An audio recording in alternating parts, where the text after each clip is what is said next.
Hey y'all, okay.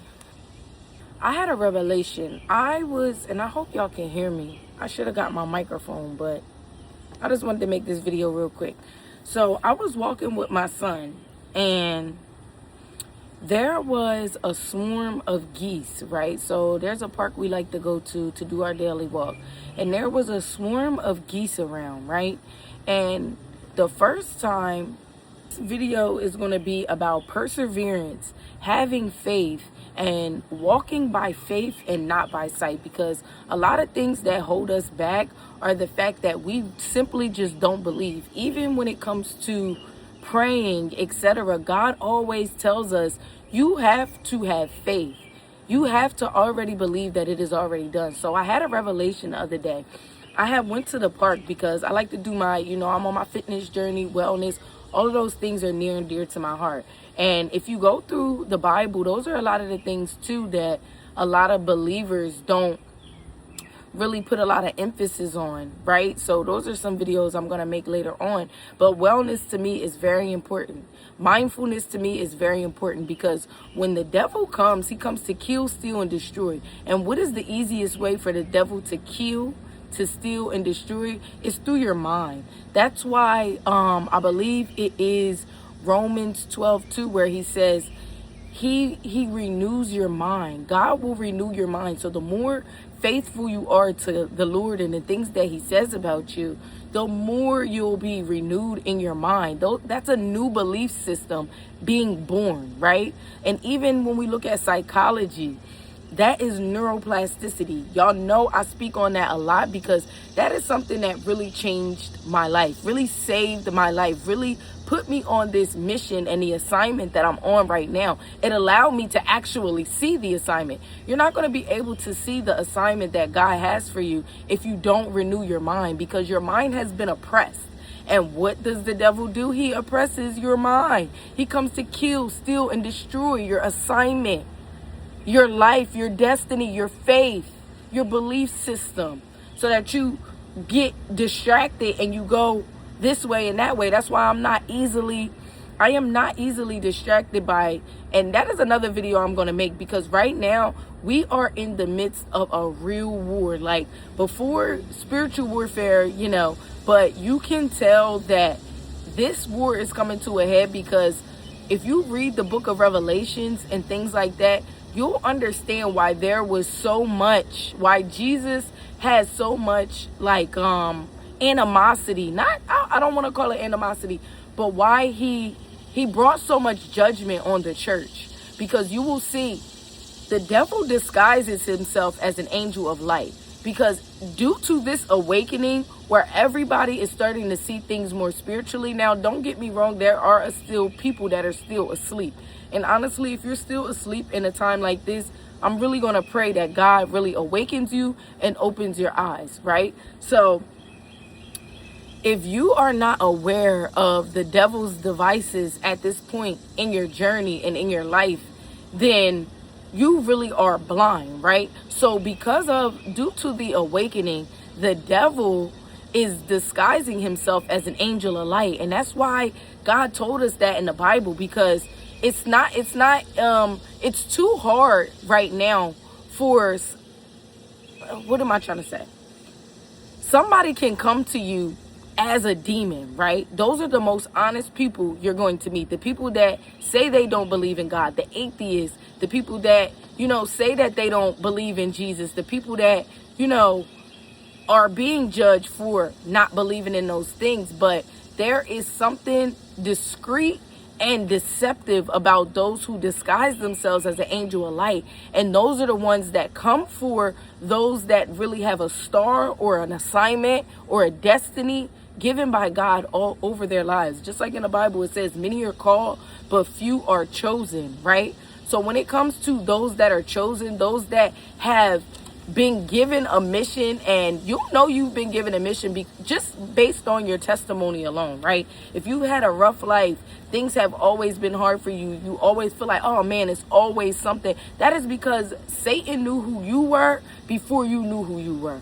So that is why it's so important to understand why he says the devil disguises himself as an angel of light. They'll know Bible verses. They'll profess to believe in Jesus, but you will know them by their fruit. You will know them by their fruit. And if you don't know anything about the fruits of the Spirit, you can look that up in Galatians. I don't know the exact verse, but peace, long-suffering, kindness, not niceness, kindness, because niceness is how the devil also comes in to kill, steal, and destroy. But we can talk about that in another video, right? So you have to be very mindful and aware of these things in this hour. And it has a lot to do with self-development, because you can't develop yourself if you are not in a faithful mindset. If you don't believe that God can truly give you the desires of your heart, right? So I was going on a walk. And this was just a revelation that I had. So when I was going on a walk, there was a swarm of geese, right?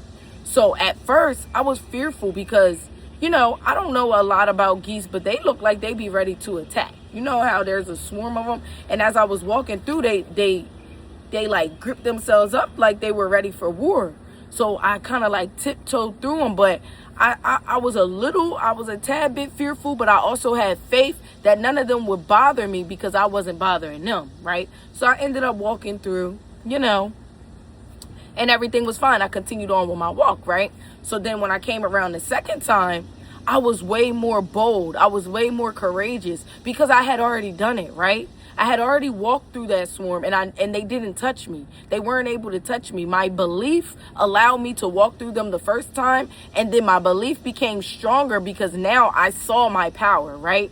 And then the third time when I came back to the park with my son, I brought him through with me, and he looked like he was a little fearful, right?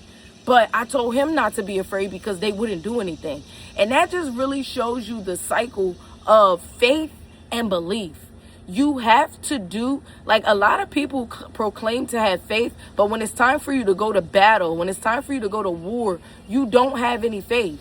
You already don't believe in yourself. And we always think of battle and war as if it's something like it's just mishaps that happen in your life.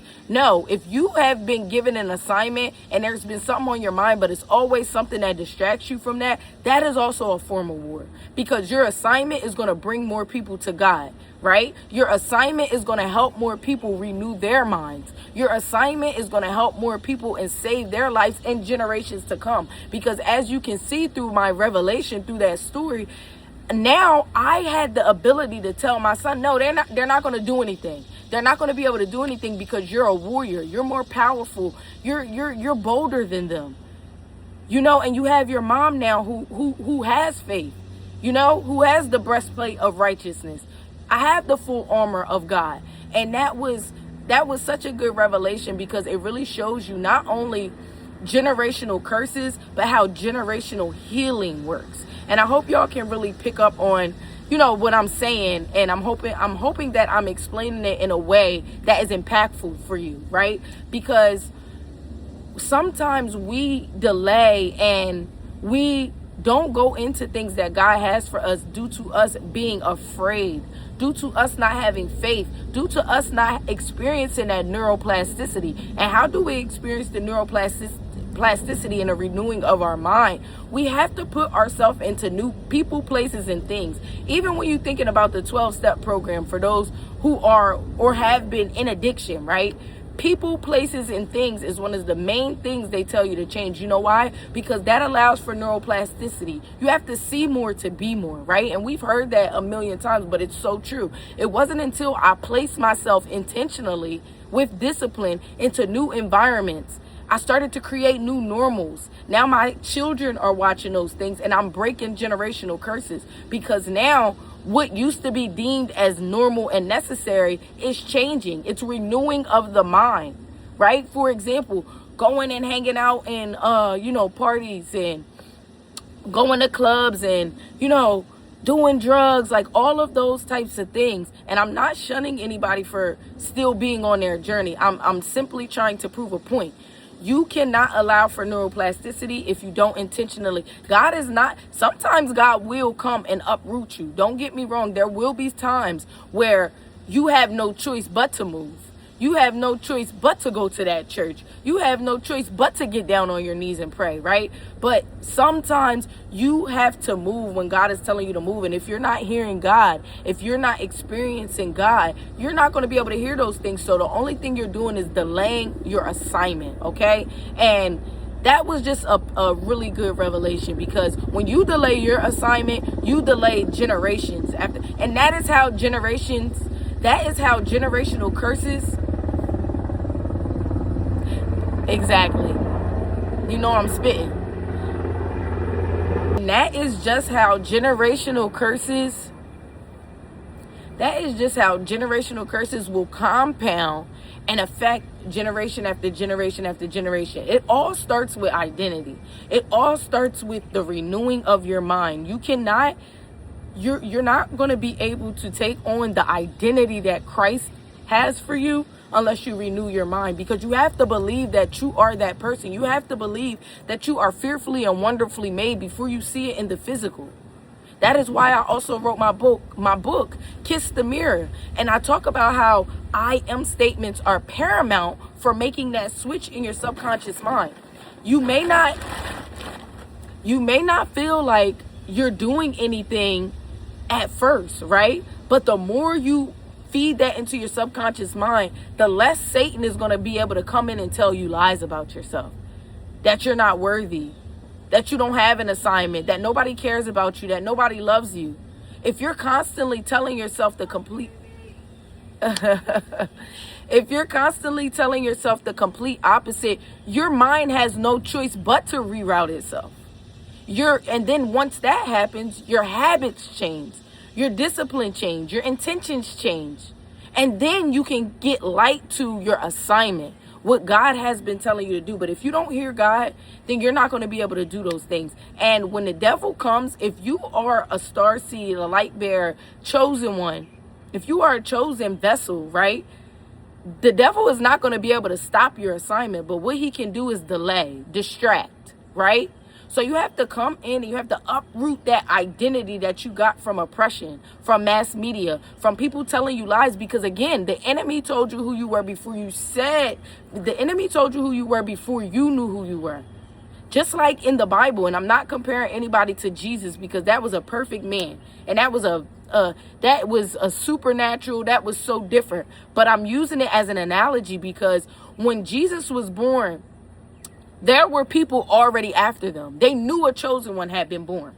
They knew people were already after him, right? So you have to understand that just because you don't see in the spiritual, it doesn't mean that you aren't significant in the spiritual. It just has to catch up in the natural. And it's because you don't know the dominion you have. You don't know the ability you have to trample on serpents. And that was that revelation when I was walking through those geese. And I had to remind myself, come on, they ain't going to do nothing to me. And it may seem like a small comparison, but that is really how it works. That's how it worked for me. I am a living, breathing testimony to that. Because once I believed I had the power, I walked in that power. You will never walk in your power unless you believe you have that power. There's no way. Because you have to believe. That's why faith without works is dead, right? You have to have faith. And faith is mentioned all throughout the Bible. I would have to get the exact number, but faith is so important. And it's because just like he said, you can speak to those things and it'll be. It is well. It is done. Because you have to know the ability you have to speak things into existence. You have to know the ability you have to speak things out of your way, to demand things to move, right? But if you don't have that ability because you're being too beat down by the enemy that comes to kill, steal, and destroy, what do you think's going to happen? You're going to cower down. You're going to walk meekly. You're not going to walk strongly like a warrior, okay? So that was the revelation I had today, y'all. This was just a video reminder to remind you that we are in the midst of spiritual warfare. You have to know your assignment. You have to understand that you are chosen.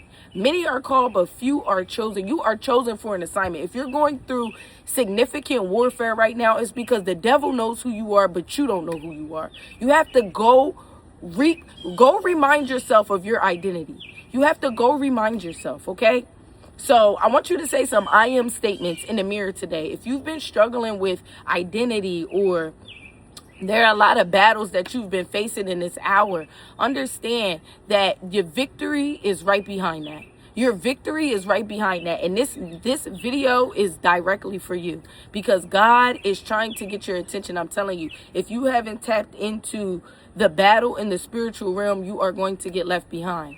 It is listen, we are too far gone for you to be still asleep right now. You need to wake up. Take your power back. Take back your identity. Remember who God says you are, fearfully and wonderfully made. You are a warrior. You have dominion over this earth. You have dominion. You can speak things into existence. You are a creator like the creator. You are not the source, but the source is within you. Ye are gods. Ye are gods. He took himself and put it inside of you. When Jesus died on the cross, his spirit spread throughout. You are powerful. You are a warrior. Remind yourself of that every single day, okay? I love you so much. Have a wonderful, prosperous day.